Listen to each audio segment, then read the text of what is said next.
दोस्तों, तो क्या दिल्ली पर अटैक का बढ़ गया है खतरा? अस्पतालों को जारी हुआ सख्त दिशा निर्देश। आया दिल दहलाने वाला वीडियो, अपनी ही चाल में फंस रहा पाकिस्तान। बहुत स्वागत है आप सभी का। आप देख रहे हैं द राजनीति का विशेष सेगमेंट खबर और विश्लेषण। मैं हूं जब्बार खान। दोस्तों, बीते 16 घंटों में ऐसा क्या हुआ कि अब दिल्ली पर अटैक का खतरा मंडराने लगा? आखिर अब दिल्ली और उसके आसपास के इलाकों में अस्पतालों पर किस तौर के खतरे मंडरा रहे हैं और कैसे दिशा निर्देश जारी किए गए हैं? मगर इस बीच में अस्पतालों की सुरक्षा को लेकर के किस तौर पर नया कदम सरकार उठा रही है? और क्या वाकई अब दिल्ली पर खतरा ज्यादा मंडरा रहा है, जिसको लेकर के चौकसी बढ़ा दी गई है? विस्तार से आपको बताते हैं दोस्तों, अंत तक इस वीडियो को जरूर देखें। दोस्तों, इस बीच में जबकि मैं आपको इस शो के लिए आपके सामने हूं, आपको ये बता रहा हूं कि दिल्ली सरकार ने सभी डॉक्टरों की छुट्टियां रद्द कर दी हैं। अस्पतालों को अग्नि सुरक्षा उपाय, ICU bed, ventilator, oxygen supply की स्थिति की रिपोर्ट भी देनी होगी। अब नोडल अधिकारी की नियुक्ति और उनके संपर्क, उनकी जानकारी साझा करने के निर्देश दिए गए हैं। यानी कि स्थिति अब पहले से ज्यादा तनावपूर्ण की तरफ बढ़ती हुई दिख रही है। दोस्तों, इस बीच जबकि पाकिस्तान भारत में अस्पतालों और स्कूलों को निशाना बना रहा है, ऐसे में अस्पतालों की सुरक्षा और ज्यादा चाकू चौबंद की जा रही है। हालांकि पाकिस्तान इस बात से इनकार कर रहा है, मगर खुद इस बात की जानकारी विदेश मंत्रालय और भारतीय सेना के 10 मई की ज्वाइंट प्रेस कॉन्फ्रेंस में दी गई। सरकार के मंत्रालय की तरफ से ट्वीट करके लिखा गया, एक निंदनीय और अनप्रोफेशनल एक्ट के तहत पाकिस्तान ने श्रीनगर, अवंतीपोरा और उधमपुर के वायुसेना अड्डों पर चिकित्सा केंद्र और स्कूल परिसरों को निशाना बनाया, जिससे उसके द्वारा सिविल इंफ्रास्ट्रक्चर पर हमला करने की गैर जिम्मेदाराना प्रवृत्ति फिर से उजागर हुई। एक निंदनीय और अनप्रोफेशनल एक्ट के तहत पाकिस्तान ने श्रीनगर, अवंतीपुर और उधमपुर के वायुसेना अड्डों पर चिकित्सा केंद्र और स्कूल परिसर को निशाना भी बनाया, जिससे उसके द्वारा सिविल इंफ्रास्ट्रक्चर पर हमला करने की गैर जिम्मेदाराना प्रवृत्ति फिर उजागर हुई। पाकिस्तान द्वारा सैन्य ठिकानों को जानबूझकर निशाना बनाने के पश्चात भारतीय सशस्त्र बलों ने त्वरित व सुनियोजित जवाबी हमले किए। Technical installations, command and control centres, radar sites और हथियार भंडार को चुनकर निशाना बनाया गया। रफीकी, मुरीद, चकलाला, रहमियार खान, सुकूर और चुनिया स्थित पाक सैन्य ठिकानों पर एयर लॉन्च्ड सटीक हथियारों व लड़ाकू जेट से प्रहार किए गए। पसूर स्थित रडार साइट और सियालकोट का एविएशन बेस भी प्रिसीजन एम्यूनिशन से टारगेट किए गए। इन कार्रवाइयों के दौरान भारत ने कम से कम कोलैटरल डैमेज की क्षति सुनिश्चित की। ऐसे में दोस्तों, भारत और पाकिस्तान के बीच बढ़ते तनाव के दरमियान दिल्ली सरकार ने 10 मई को अपने सभी सरकारी अस्पतालों को आपातकालीन तैयारी के लिए दिशा निर्देश जारी किए हैं। और ऐसे में दोस्तों, इन अस्पतालों की छतों पर रेड क्रॉस का प्रतीक चिन्ह लगाना, दवाओं का स्टॉक बढ़ाना, बैकअप बिजली व्यवस्था सुनिश्चित करना, बेसमेंट को अस्थायी आश्रय के रूप में तैयार करना शामिल है।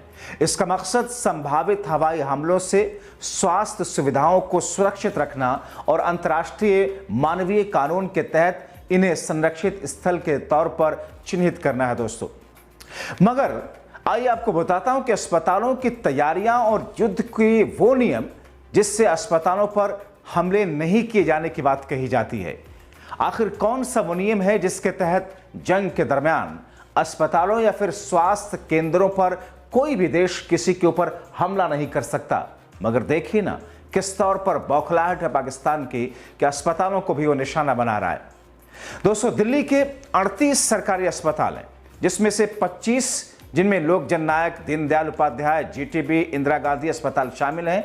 इन अस्पतालों ने छतों पर रेड क्रॉस चिन्ह की पेंटिंग लगभग पूरी अपनी कर ली है। जानकारी आ रही है क्योंकि अस्पतालों के छतों पर जो दिशा निर्देश जारी किए गए हैं, रेड क्रॉस के चिन्ह लगाए जाने की बात कही गई है। कुछ अस्पतालों में लोक निर्माण विभाग जिससे ये काम कराने के अनुरोध किए हैं। यही नहीं, अस्पतालों को दवाओं की लिस्ट, जनरेटर, आपदा प्रबंधन योजना को अंतिम रूप देने के लिए भी कहा गया है। और ऐसे में 10 मई को सभी अस्पतालों को मॉक ड्रिल आयोजित करने के एक बार फिर से निर्देश दिए गए। लोकनायक जयप्रकाश अस्पताल के मुख्य चिकित्सा अधिकारी जो कि बताती हैं कि वो न केवल अपने अस्पताल बल्कि जेबी पंत और मौलाना आजाद मेडिकल कॉलेज के लिए भी मॉक ड्रिल प्रशिक्षण आयोजित कर रहे हैं। उनकी टीमें नागरिकों को हवाई हमले के समय सायरन और आश्रय क्षेत्रों की पहचान के बारे में जागरूक कर रही हैं। अब आपको बताता हूं कि जंग के बीच में आखिर क्या है अस्पतालों की सुरक्षा के नियम और दुनिया ने क्या तय कर रखा है इसका मानक और कानून। दोस्तों, अंतर्राष्ट्रीय मानवीय कानून के तहत जिनेवा कन्वेंशन 1949 युद्ध के दौरान नागरिकों और स्वास्थ्य सेवाओं की सुरक्षा के लिए नियम तय करता है। प्रथम और द्वितीय जिनेवा कन्वेंशन स्पष्ट करता है कि अस्पताल, मेडिकल स्टाफ, घायलों पर हमला नहीं किया जा सकता। इन स्थानों को रेड क्रॉस, रेड क्रिस्टेंट या रेड क्रिस्टल जैसे प्रतीक से चिन्हित किया जाता है जो उन्हें युद्ध में संरक्षित स्थल बनाते हैं। कन्वेंशन के अनुच्छेद 8C और 8E के तहत अस्पताल को सैन्य लक्ष्य से अलग रखा जाता है, बशर्ते वो केवल चिकित्सा कार्यों में लगे हों। अगर कोई देश इनका उल्लंघन करता है तो इसे युद्ध अपराध माना जाता है, जिसके लिए इंटरनेशनल क्रिमिनल कोर्ट यानी कि ICC कार्रवाई कर सकता है। आपको बताएं कि यह नियम तभी लागू होता है जब अस्पताल सैन्य गतिविधियों में शामिल ना हो। उदाहरण के लिए, अगर अस्पताल में हथियार रखे जाते हैं या सैन्य कमांड सेंटर के रूप में इस्तेमाल होता है तो यह अपनी सुरक्षा खो सकता है। दिल्ली और जम्मू कश्मीर के अस्पतालों में रेड क्रॉस चिन्ह लगाने का कदम इसी नियम का पालन करने की दिशा में है ताकि भारत और पाकिस्तान के तनाव के बीच स्वास्थ्य सुविधाएं सुरक्षित रहें। आपको कुछ ऐसे भी नियम बताते हैं जो अस्पतालों को युद्ध के बीच में सेफ बनाते हैं। जिनेवा कन्वेंशन 5 की धारा 18 के अनुसार नागरिक अस्पतालों को किसी भी परिस्थिति में हमले का लक्ष्य नहीं बनाया जा सकता, यानी कि जो नागरिक अस्पताल हैं बिल्कुल उनको नहीं बनाया जा सकता, बावजूद इसके पाकिस्तान कर रहा है। जिनेवा कन्वेंशन 1 की धारा 19 के अनुसार सैन्य चिकित्सा प्रतिष्ठानों पर पहले हमले निषिद्ध है। ICRC की सामान्य प्रथा नियम 28 के अनुसार चिकित्सा प्रतिष्ठानों को सभी परिस्थितियों में संरक्षित किया जाना चाहिए और ऐसे में सामान्य प्रथा नियम 35 के तहत अस्पतालों और सुरक्षा क्षेत्रों की स्थापना की संभावना प्रदान की जाती है। दोस्तों, इस बीच में चंडीगढ़ में सिविल डिफेंस के लिए भी ऐलान किया जा चुका है। दोस्तों, जैसा कि हमने अपने पिछले शो में बताया कि जो लोग वॉलंटियरी सेवा देना चाहते हैं उनके लिए ट्रेनिंग शुरू कर दी गई है। आप इन तस्वीरों को देख करके अंदाजा लगा सकते हैं कि ऐलान एक दिन पहले हुआ, मगर चंडीगढ़ की सड़कों पर, वहां के स्टेडियम में किस तौर पर हजारों हजार लोग, बताया जा रहा है 25,000 से ज्यादा लोग इकट्ठा हो गए जो कि सिविल डिफेंस में एनरोल होना चाहते हैं। उनके लिए ट्रेनिंग कैंप शुरू हो चुके हैं। इसके लिए एक दिन पहले ऐलान किया गया था। क्या कहा गया था, आइए आपको सुनवाते हैं।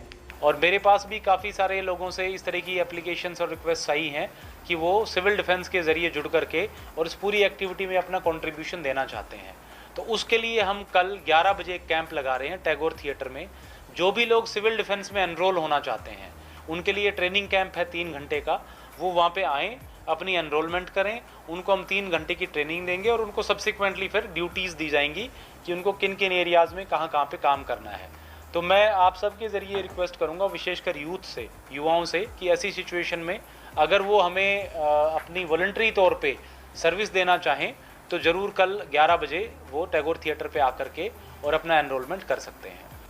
तो ये सारी ब्रीफिंग जो आज की सिचुएशन एज ऑन डेट है उसके बारे में मैं आपसे बताना चाह रहा था। चूँकि एयर रेड वार्निंग स्पेसिफिकली बहुत अर्जेंट बेसिस पे आती है, तो मैं आप सबसे रिक्वेस्ट करूंगा कि जो हमारे ऑफिशियल मीडिया के ग्रुप्स हैं या ट्विटर हैंडलर्स हैं, बाकी और चैनल्स हैं, उन पे काइंडली एक्टिव रहें और उसमें इंफॉर्मेशन देखते रहें।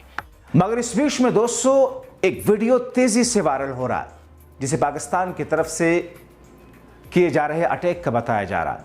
एक सोशल मीडिया यूजर ने इस वीडियो को सोशल मीडिया पर पोस्ट करते हुए लिखा, पाकिस्तान ने पूरी दुनिया को खुद ही सबूत दे दिया कि भारत को उकसाने और मिसाइल अटैक करने का 10 मई की सुबह 5:52 पर खुद पाकिस्तान ने अब स्थान और जगह बता दिया। भारत की कार्रवाई से पाकिस्तान बच नहीं पाएगा। पाकिस्तान को कौन रोक सकता है?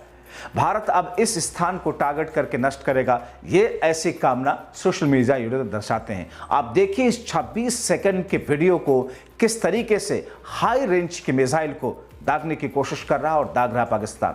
552 hours. Wait for our response. नारे तकबीर!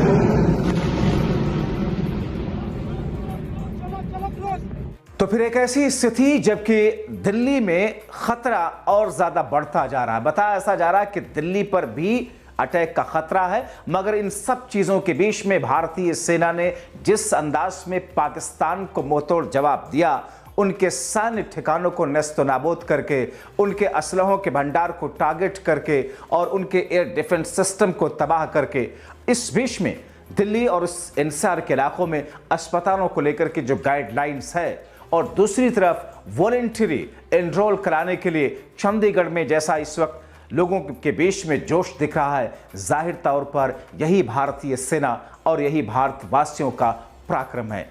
आप क्या सोचते हैं? आपकी राय क्या है? अपनी राय कमेंट बॉक्स में जरूर लिखें। अभी के लिए इतना ही। आप सभी का बहुत शुक्रिया।